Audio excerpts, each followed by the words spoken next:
quando a gente trabalha num negócio que a gente não vê sentido, que a gente não gosta, que a gente não se identifica, isso dá muita ansiedade e frustração.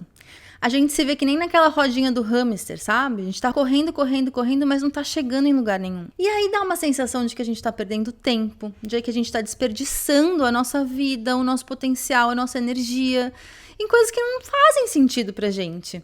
E aí vem aquela sensação de vazio, a falta de propósito, porque se você não vê sentido no que você faz, não dá nem vontade de sair da cama quando você acorda. Só que o que acontece é que essa falta de propósito, ela acaba afetando não só a nossa vida profissional, mas todas as áreas da nossa vida.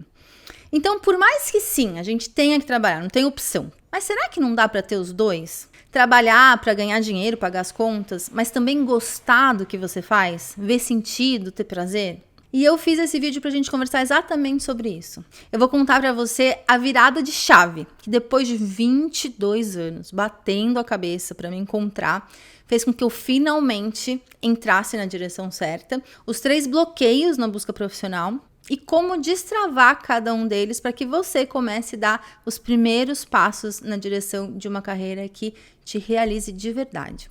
Então, se você não me conhece, bem-vinda. Eu sou a Fê Saad e eu trabalho ajudando mulheres que querem ter uma vida e um trabalho com a cara delas. E eu faço esse trabalho principalmente porque eu passei a minha vida toda procurando por um trabalho com propósito. E eu tentei milhões de coisas. Eu me formei em jornalismo, eu fiz curso de fotografia, de massagem, de reiki e nada. Eu não me encontrava. E aí eu cheguei na conclusão que, cara, esse negócio de amar trabalho não existe, é ilusão, é só mais uma coisa que inventaram pra eu ficar correndo atrás. Vou desencanar. E cheguei à conclusão que assim, cara, o negócio é eu encontrar um trabalho ok, ganhar meu dinheiro e fazer as coisas que eu gosto fora do trabalho. Essa é a realidade. Então eu fui atrás disso.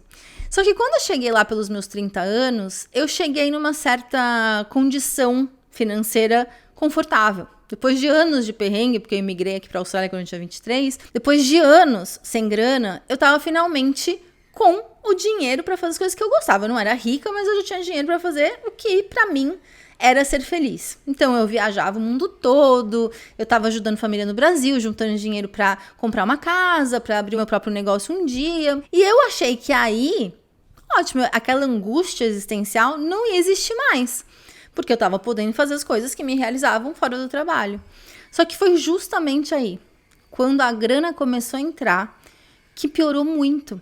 Porque quando começou a entrar o dinheiro, eu comecei a perceber, cara, não é isso.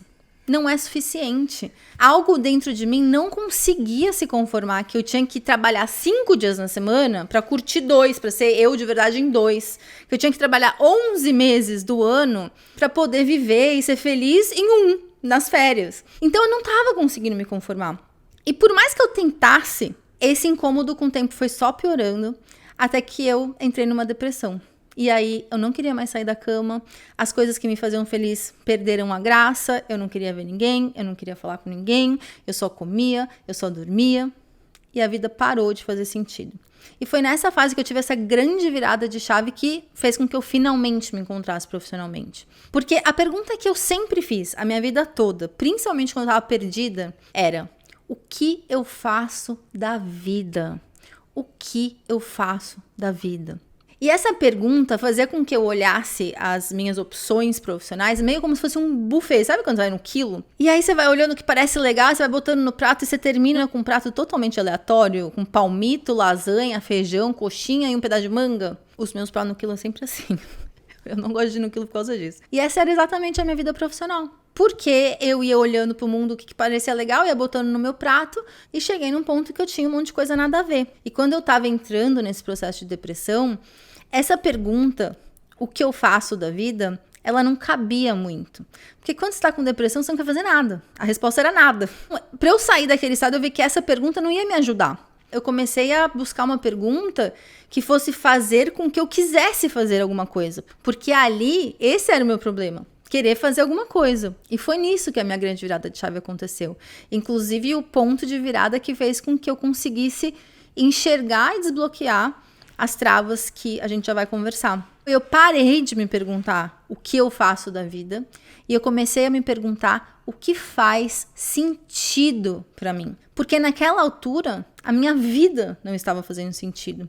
E me perguntar o que faz sentido para mim abriu portas que eu nem imaginava que existiam. E eu comecei a ver caminhos e possibilidades que combinavam muito mais comigo, que poderiam me dar essa realização, esse prazer, porque no final das contas fazia sentido para mim. E aí que eu entendi também. A qualidade das perguntas que a gente se faz determina a qualidade das respostas que a gente encontra. E isso mudou a direção da minha vida. Quando eu comecei a me perguntar o que faz sentido para mim, começou a ficar muito claro também o que não estava fazendo sentido para mim. E o quanto que eu tinha me perdido de mim mesma. Porque eu não sabia mais quem eu era, eu não sabia mais do que eu gostava, eu não sabia mais do que eu era boa, eu não sabia mais o que eu queria. Então, por isso que eu ia lá pro quilo profissional e ficava totalmente perdida. Porque eu não sabia coisas muito importantes sobre mim. Então, aqui eu mudei o foco. Eu parei de ficar olhando para fora, de ficar buscando onde eu me encaixava e comecei a olhar para dentro. Eu percebi que antes de qualquer coisa eu tinha que me entender.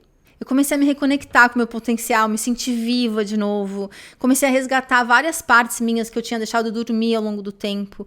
E aqui eu comecei realmente uma nova fase da minha vida. Não só eu finalmente me encontrei profissionalmente, mas eu também me encontrei como pessoa, como mulher. Eu fiquei mais confiante, eu fiquei mais corajosa, eu fiquei mais leve, eu fiquei mais alegre. E comecei também a ficar mais segura do que eu queria. Comecei a ficar mais dona de mim. E a partir disso que eu consegui enxergar o que estava me bloqueando, porque antes eu nem via. E eu vejo hoje, porque eu achava que era só comigo, né? E hoje eu vejo que não. Esses bloqueios são bloqueios que acompanham a grande maioria das mulheres, porque as minhas alunas todas têm os mesmos bloqueios. E nesse vídeo eu separei 3 para conversar com você, que são super comuns. E o terceiro, principalmente, ele foi a minha maior autossabotagem a vida toda. Mas eles vieram numa ordem. O primeiro bloqueio, ele tem tudo a ver com a cultura. Porque com quantos anos a gente tem que decidir o que a gente vai fazer para sempre? Quantos anos você tinha quando você teve que se inscrever no seu primeiro vestibular? Eu tava com 17. E não só com 17 eu tinha que saber o que eu queria, como com 14 eu já era obrigada a escolher se eu queria seguir exatas, humanas ou biológicas. Porque dependendo eu ia para turmas diferentes, para me preparar para o vestibular. Ou seja, com 14 eu já tinha que ter uma boa ideia e com 17 eu tinha que bater o martelo. Então, quando eu me vi com 30 anos, perdida profissionalmente, me perguntando o que eu faço da vida, o que você acha que vinha na minha cabeça? Tô velha. Fernanda, que papo é esse? Isso não é hora. Seu tempo já passou. Já era. E era um baita bloqueio. Porque é o que eu sempre falo para as minhas alunas. O nosso cérebro é pau mandado. Se você fala para o seu cérebro, já era, acabou a conversa. Mas se você se pergunta, como que eu posso encontrar um trabalho que eu amo e me traz realização profissional e que me dá dinheiro, o teu cérebro vai ficar procurando. E aí sempre me vem a imagem, sabe, você lembra do Windows? É que eu não sei mais se é assim porque eu não uso Windows mais. Mas quando você ia na busca, querer procurar alguma coisa dentro do seu computador, você colocava lá e tinha uma lanterninha que ficava buscando. E na época os computadores eram tão lentos que ficava horas, às vezes, buscando um arquivo. E o teu cérebro é exatamente assim. Se a gente coloca uma pergunta, mesmo que a gente não tenha a resposta imediatamente, ele continua procurando pela resposta. Mas eu acabava com essa função útil do cérebro e acabava a conversa. Mesmo porque não só eu me falava isso, mas quando eu desabafava com os meus amigos ou com a minha família, eu falava que eu estava insatisfeita, que eu queria fazer outra coisa, todos eles falavam, não é a hora, Fernanda. Já era. Você está buscando um sonho. Foca aí, faz seu dinheiro, compra tua casa, isso não é hora de pensar nisso. Então, fortalecia totalmente esse meu bloqueio interno. E junto com essa coisa de tô velha, eu também pensava muito assim, mas nossa, eu vou começar do zero, nessa altura da vida? Eu lutei tanto pra chegar até aqui, vou jogar tudo no lixo. Então, eu não conseguia sair do lugar, sabe? Mas quando eu comecei a me perguntar o que faz sentido pra mim, e eu comecei a me ligar que eu ainda ia trabalhar anos, porque a gente se aposenta o quê? Com 65 anos, mais ou menos. Eu pensei, cara, não faz sentido eu me penalizar e insistir num caminho que eu já sei que não vai me fazer feliz. Só porque eu não tomei a decisão mais acertada no passado. Eu comecei a ver que eu ainda tinha muito tempo pela frente. Não fazia sentido eu dispersar a vida que eu ainda tinha só porque eu já tinha focado, me dedicado, me esforçado para alcançar um monte de coisa. Se não estava dando certo, que eu usasse então essa minha experiência, essa minha bagagem, esse meu conhecimento para que os próximos anos valessem realmente a pena, sabe? E essa mudança de perspectiva me destravou, porque eu parei de ficar na conversa de meu tempo já passou e eu mudei para uma pergunta que me ajudou muito, que é: o que eu vou fazer com o tempo que eu ainda tenho? E isso mudou totalmente a minha relação com o tempo, porque eu comecei a focar muito mais em construir uma vida com a minha cara do que ficar me lamentando que eu não tinha tomado as decisões certas, feito as decisões certas. E mudar a minha relação com o tempo fez com que eu enxergasse o meu segundo grande bloqueio, que é outro bloqueio que está totalmente ligado à cultura. Porque me ver aos 30 anos sem saber o que fazer era o ápice do fracasso para mim.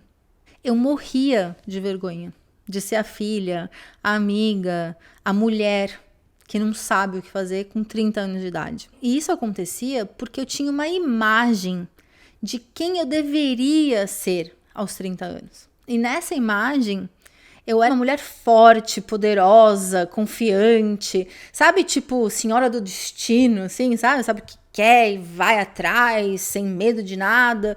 Eu tava longe de ser essa mulher nessa altura. E esse era um bloqueio enorme pra mim. Eu não queria nem admitir que eu não tava bem. Porque era sinal de fracasso, não tinha nada a ver com aquela imagem de quem eu deveria ser. Só que aí eu não saía do lugar. Porque como que eu ia encontrar caminho? Como é que eu ia ver solução? Como é que eu ia ver saída se eu tava constantemente negando que eu tava perdida? Não tinha como. Mas quando eu comecei a me fazer essa pergunta, o que faz sentido pra mim, eu comecei a ver que não era fracasso eu questionar as minhas escolhas. A gente tem essa busca por certezas. E eu vi que não, fracasso na realidade era insistir e continuar me diminuindo para caber numa caixa que era muito menor do que eu. E é o que eu sempre falo para as minhas alunas. Crescer é difícil, mas se diminuir é mais ainda. E essa mudança de perspectiva me destravou totalmente, porque eu parei de botar a minha energia em tentar ficar confortável nessa caixinha que estava super apertada. Eu parei de ficar me comparando com essa imagem idealizada. Eu mudei de referência. Agora, o que eu queria era ir para um caminho que ia me preencher, me realizar, me fazer feliz. Eu não queria mais me encaixar. Eu queria descobrir o que encaixava em mim. E foi mudando a minha relação com o tempo e me desapegando dessa imagem idealizada que eu consegui chegar no terceiro e maior bloqueio, que inclusive era um bloqueio que não só me empacava profissionalmente, mas também empacava a minha busca por um propósito de vida. Por isso que eu falo que essa foi a minha maior autossabotagem da vida.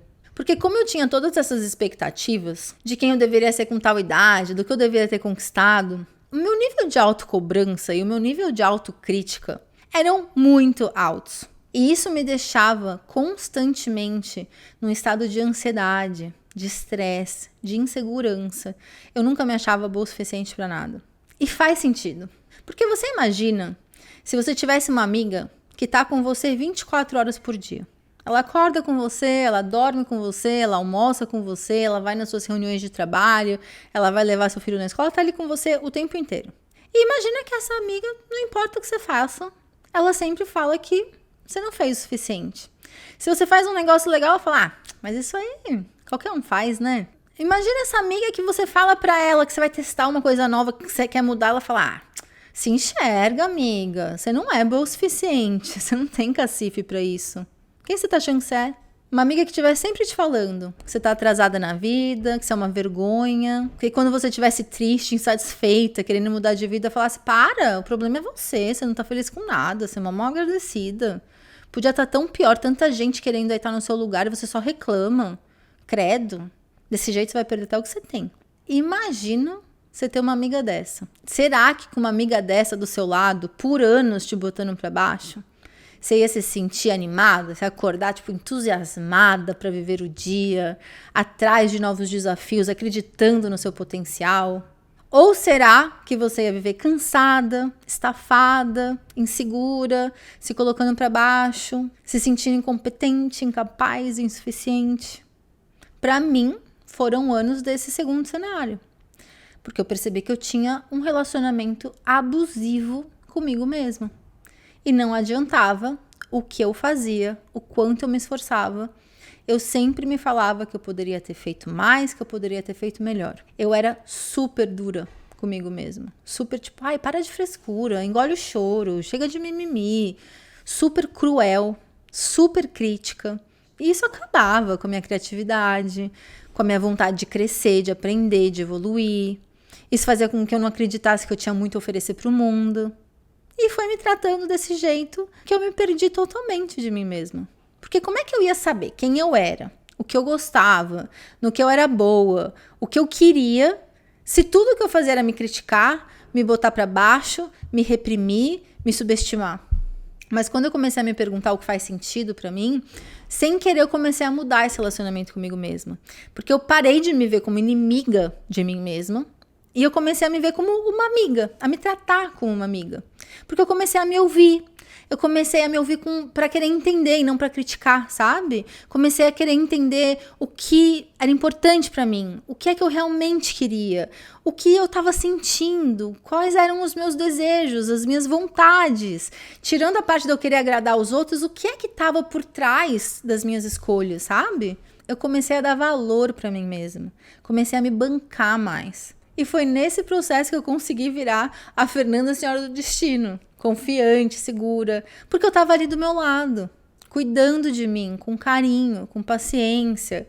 Quando eu caía, quando eu deslizava, eu esticava a mão para mim mesma, em vez de ficar me xingando, me colocando mais para baixo ainda, sabe? Então, com essa virada de chave e desbloqueando tanto a minha relação com a idade, quanto a minha relação com essa imagem idealizada, quanto essa relação comigo mesma, que fez com que eu finalmente me encontrasse profissionalmente. Porque antes era como se eu fosse um carro atolado.